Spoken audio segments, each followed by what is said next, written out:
Gain-of-function research, as you know, is juicing up naturally occurring animal viruses to infect humans. To arrive at the truth, the U.S. government should admit that the Wuhan Virology Institute was experimenting to enhance the coronavirus's ability to infect humans. Juicing up superviruses is not new. Scientists in the U.S. have long known how to mutate animal viruses to infect humans. For years, Dr. Ralph Barrick, a virologist in the U.S., has been collaborating with Dr. Shi Zhengli of the Wuhan Virology Institute, sharing his discoveries about how to create superviruses. This gain-of-function research has been funded by the NIH. The collaboration between the U.S. and the Wuhan Virology Institute continues. Doctors Barrick and Shi worked together to insert bat virus spike protein into the backbone of the deadly SARS virus, and then use this man-made supervirus to infect human airway cells. Think about that for a moment. The SARS virus had a 15% mortality. We're fighting a pandemic that has about a 1% mortality. Can you imagine if a SARS virus that's been juiced up and had viral proteins added to it, to the spike protein, if that were released accidentally? Dr. Fauci, do you still support funding of the NIH funding of the lab in Wuhan?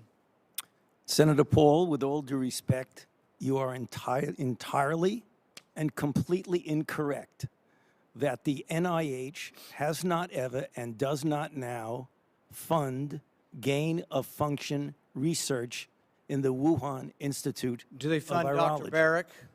We do not fund. Do you fund Dr. Barrick's gain-of-function research?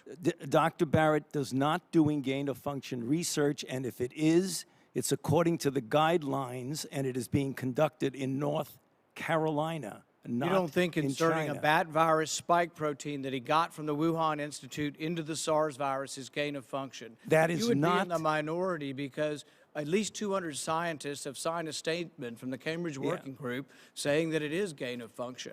Well, it is not. And if you look at the grant and you look at the progress reports, it is not gain-of-function.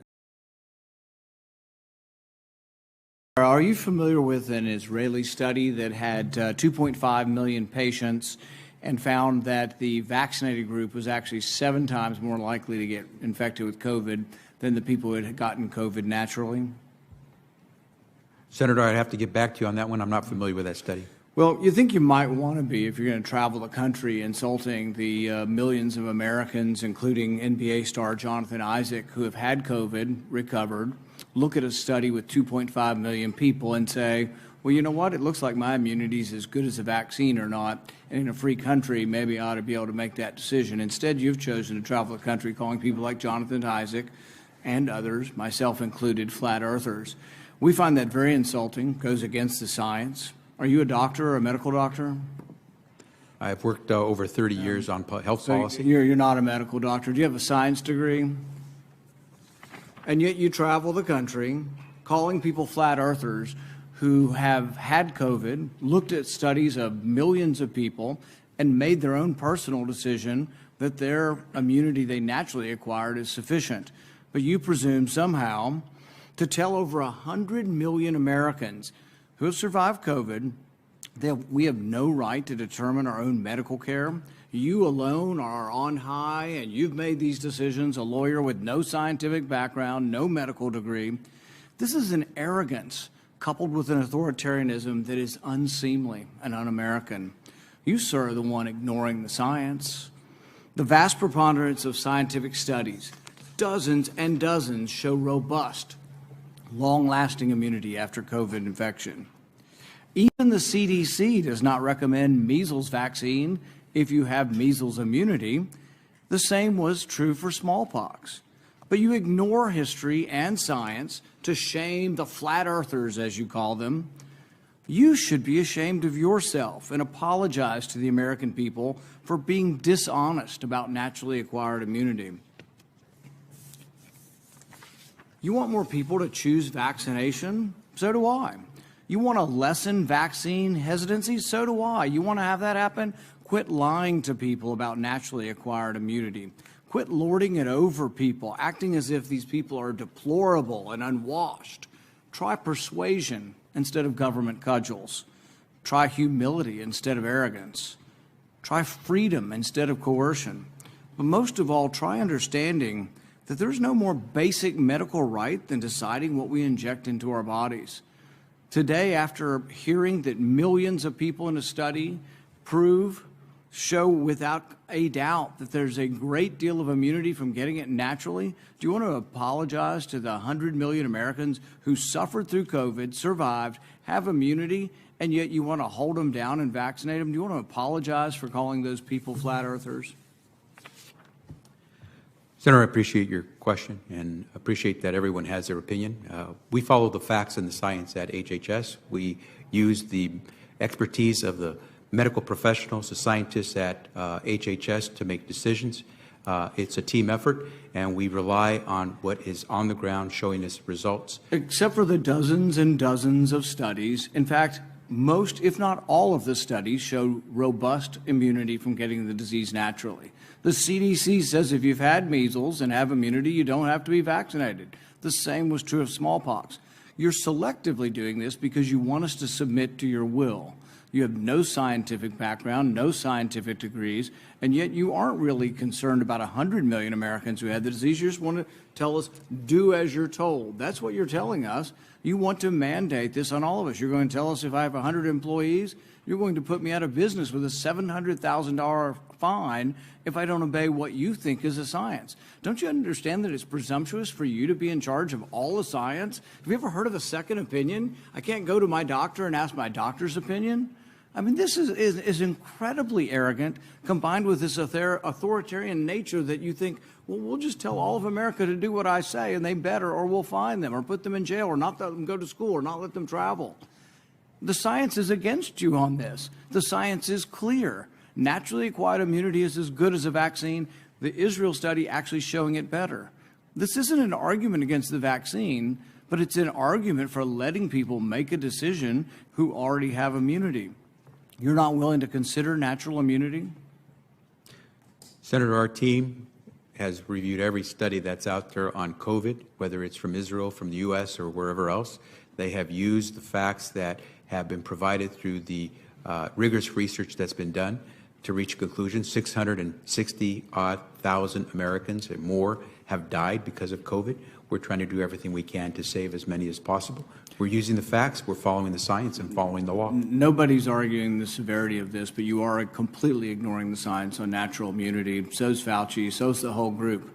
You're just ignoring it because you want submission. You want everybody just to submit to your will, do as you're told, despite the evidence, the large body of scientific evidence that says naturally acquired immunity does work, is an important part of how we're all going to recover from this. So's the vaccine. But when you add them together, we're at a much different place than if you ignore them. 100 million Americans, by conservative CDC estimates, have had the disease. 200 million or more now have been vaccinated. It's a good thing. Combined together, it's how the disease is. Nobody wants to get the disease. We're not advising anybody to get the disease. But if you're unlucky enough to get it, think of the nurses and doctors and orderlies who all bravely took care of COVID patients. There was no vaccine for a year and a half. They took care of people, risked their lives. They got it, survived.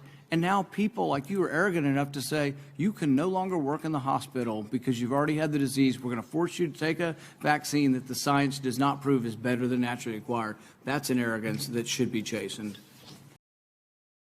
Do you still support sending money to the Wuhan Virology Institute? We do not send money now to the Wuhan Virology Do you support Institute. sending money? We did under your tutelage. We were sending it through EcoHealth. It was a sub-agency and a sub-grant. Do you support that the money from NIH that was going to the Wuhan Institute? Let me explain to you why that was done. The SARS-CoV-1 originated in bats in China. It would have been irresponsible of us if we did not investigate the bat viruses and the serology to see who might have been infected. Or perhaps it would be in China. irresponsible to send it to the Chinese government that we may not be able to trust with this knowledge and with this incredibly dangerous viruses. Government scientists like yourself who favor gain-of-function research. I don't favor gain-of-function research in China. You are saying things that are not correct. Government defenders of gain-of-function, such as yourself, say that COVID-19 mutations were random and not designed by man. But interestingly, the technique that Dr. Barrick developed forces mutations by serial passage through cell culture that the mutations appear to be natural. In fact, Dr. Barrick named the technique the no-see-'em technique because the mutations appear naturally.